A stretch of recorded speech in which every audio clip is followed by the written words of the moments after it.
ইতালিতে নতুন আসলে আমরা কি কাজ করতে পারি এবং কি কাজ করলে আমাদের জন্য বেটার হবে এবং ডকুমেন্ট ছাড়াও যে কাজগুলো আমরা করতে পারবো ইতালিতে।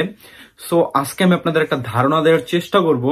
তো আশা করি ইনশাল্লাহ আপনারা ভিডিওটা লাস্ট পর্যন্ত দেখবেন। ভিডিওটা দেখলে ইনশাল্লাহ আপনাদের একটু হলেও উপকার হবে। সো ভিডিওটা কে কোথা থেকে দেখতেছেন অবশ্যই কমেন্ট করবেন, আর চ্যানেল নতুন হলে অবশ্যই চ্যানেলকে সাবস্ক্রাইব করবেন, আর যারা যারা অলরেডি সাবস্ক্রাইব করছেন সবাইকে অসংখ্য অসংখ্য ধন্যবাদ। সো গাইস, সবসময় মতো আছে আমি মারুফ, আপনারা দেখতেছেন মারুফ ভাই ব্লগস ইউটিউব চ্যানেল। সো বেশি কথা বলবো না, আজকে আমরা আমাদের মেইন টপিকে চলে যাই।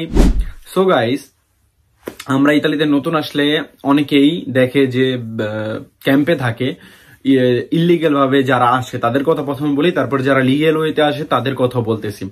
তো যারা লিবিয়া পথে আসে বা রোমানিয়ার ভিসা দিয়ে আসে বা ক্রোয়েশিয়ার ভিসা দিয়ে আসে, যেভাবেই আসে, আসার পরে কি হয়, তারা মানে মানসিকভাবে অনেকটাই চেঞ্জ হয়ে যায় বা টায়ার্ড হয়ে যায় যে কাজ পাওয়া যাইতেছে ইটালিতে, তাদেরকে কেউ কাজ দিতে চায় না, ঠিক আছে। তো তারা তখন কি করে, তারা মানে মেন্টালি অনেক খারাপ অবস্থায় থাকে। সো ওই সময় তাদের ডকুমেন্ট হয় না, বা যে ডকুমেন্টটা পাই ওইটা দিয়ে ভালো একটা কাজও পাওয়া যায় না। সো ডকুমেন্ট না থাকলে আমরা কি কাজ করতে পারি আজকে আমি আপনাদের একটা ধারণা দেওয়ার চেষ্টা করব। সো আমি একটা শার্ট পরে আছি, আপনারা দেখতেছেন। সো এই যে শার্টটা দেখতেছেন এটা কিন্তু একটা সুশি রেস্টুরেন্টের শার্ট। আমি যখন রেস্টুরেন্টে কাজ করতাম তখন কিন্তু আমাকে ওইখান থেকে ইউনিফর্ম দেওয়া হইতো। তো আমি বেশিরভাগ যখনই কোথাও রেস্টুরেন্টে কাজ করছি, আমি কোনোদিন কিচেনে কাজ করিনি, কারণ আমার কিচেনের যোগ্যতা নাই ভাই, যেটা সত্যি কথা। আমার জাস্ট বাইরে মানে ওয়েটারের যে কাজ, ওই কাজটা আমি করতাম।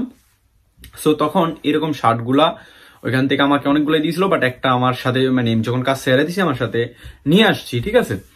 সো কি জন্যই কথা বললাম গাইস, এটা হলো সুশি রেস্টুরেন্টে মানে চায়নারা, আপনারা আমরা যারা বাঙালি আছি, বাংলাদেশি আর কি, আমাদেরকে অনেক বেশি পছন্দ করে চায়নারা।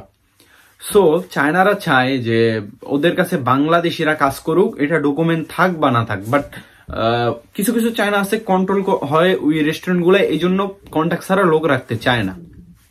কিন্তু কিছু কিছু চায়না আছে যারা মানে কন্ট্যাক্ট ছাড়াও লোক রাখে এবং তাদের ওখানে বাংলাদেশিরা কাজ করতেছে।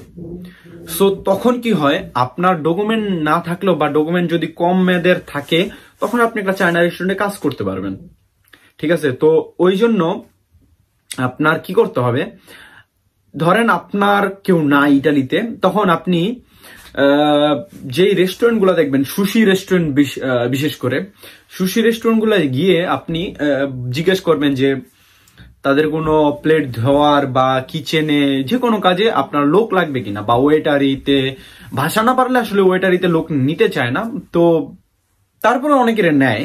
তারপর আপনারা বলবেন যে লোক লাগবে কিনা, কোন যে কোনো পোস্ত মানে যে কোনো জায়গায় হলেও আপনি কাজ করবেন। এটা বললে অবশ্যই আপনাকে হয়তো জিজ্ঞাসা ডকুমেন্ট আছে কিনা, বা ডকুমেন্ট যদি বলেন যে নাই, তখন আপনাকে বলবে, হয়তো জানাবে, ঠিক আছে। তো এটা করতে পারেন। তারপরে দ্বিতীয় যেটা আছে সেটা হইলো আপনার নিজে নিজে ব্যবসা করতে পারেন। এখন আপনি বলতে পারেন যে ভাই ইটালিতে আমি নতুন, আমি ভাষা পারি না, আমার কাছে টাকা নাই, আমি কি ব্যবসা করুম।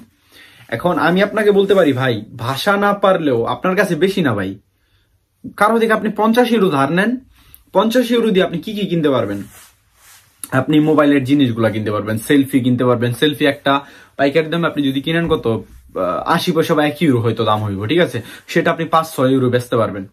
তো আপনি 50 ইউরোতে আপনার বিজনেসটা শুরু করতে পারেন। খেলনা পোলাপানের যেই মানে বাচ্চাদের যে খেলনাগুলো আছে সেগুলো আপনি বিক্রি করতে পারেন।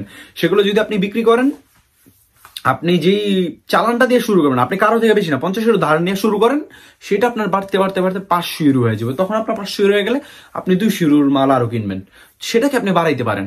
এটা কিন্তু আপনি ডকুমেন্ট ছাড়া করতে পারেন, এখানে আপনার কোনো চাপ নাই। বাট একটা জিনিস কি, আপনার খেয়াল রাখতে হবে চারোদিকে যে পুলিশে যাতে কন্ট্রোল না করে। অনেক সময় পুলিশে কিন্তু আপনার মালও নিয়ে যেতে পারে বাসায়, এরকম অনেক বাংলাদেশিদের সাথে ঘটছে, ওই জন্য আমি বলতেছি।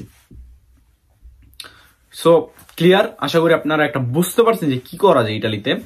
সো আরেকটা জিনিস করতে পারেন, আমার এর আগের ভিডিওতে বলছি, অনেকে ভাই এই জিনিসটা খারাপ চোখে দেখে, বাট একটা জিনিস কি ভাই, ইটালি এমন একটা দেশ, এটা আমাদের দেশ না। সো এখানে আসছি আমরা কাজ করতে, কষ্ট করতে, রুজি করতে, ঠিক আছে, মানে রোজগার করতে। এখন এখানে আমাদের শর্মায় লাভ নাই, এখানে শর্মাইলে কেউ 1 টাকা আপনাকে দিবে না, এখানে কান্না করলে কেউ আপনার চোখের পানি মুছতে আসবে না। সো নিজেরটা নিজের চিন্তা করতে হবে। আমার কথাগুলা শুনতে দিতে হইলো ভাই, উচিত কথাগুলা বলতেছি। সো আপনারা কি করবেন, আপনারা করতে পারেন যে 20 টাকা দিয়া 20 ইউরো, বেশি না 20 ইউরো চালান কাটে আপনার ফুল কিন না ইতালিয়ান রেস্টুরেন্ট বারে বারে গিয়ে বিক্রি করতে পারেন। তাতে করে আপনার পকেট খরচটা এবং আপনি যে বাসায় থাকবেন, মানুষের বাসায় থাকবেন, সেখানে আপনার কাজে লাগবে। এখন বলতে পারেন ভাই মাইনসে খারাপ চোখে দেখে, ভাই মাইনসে কি, আমি একটু বলছি, মাইনসে কি আপনার 1 টাকা দিবে? ইটালিতে সত্যি একটা কথা বলি ভাই, ইটালিতে যদি কেউ কারো শত্রু হয় বাংলাদেশিদের, তো বাংলাদেশি শত্রু, এই কথাটা আপনারা মাথায় রাখবেন অলওয়েজ। বাট সব তো আর এক না ভাই, আমি বাংলাদেশি বাট আরেকজন বাংলাদেশি যে ভালো হইব বা আমি যে ভালো হবো তার তো কোনো গ্যারান্টি নেই ভাই। খারাপ ভালো মিলাই ইটালি এবং বাংলাদেশ। সো আজকের ভিডিওটা এটুক পর্যন্ত ছিল। ভিডিওটা কেমন হয়েছে অবশ্যই কমেন্ট করে জানাবেন, কে কোথা থেকে দেখলেন সেটাও কমেন্ট করবেন। আর এরকম নিত্য নতুন ভিডিও পেতে অবশ্যই চ্যানেলটিকে সাবস্ক্রাইব করে পাশে থাকা বেল আইকনটি বাজিয়ে রাখবেন, তাহলে সবার আগে নতুন নতুন ভিডিওগুলো পেয়ে যাবেন। সো গাইস, সব ভালো থাকেন, সুস্থ থাকেন, অলওয়েজ মারুফ ভাই ব্লগস ইউটিউব চ্যানেলটি দেখতে থাকেন। আসসালামু আলাইকুম গাইস, আল্লাহ হাফেজ, টেক কেয়ার।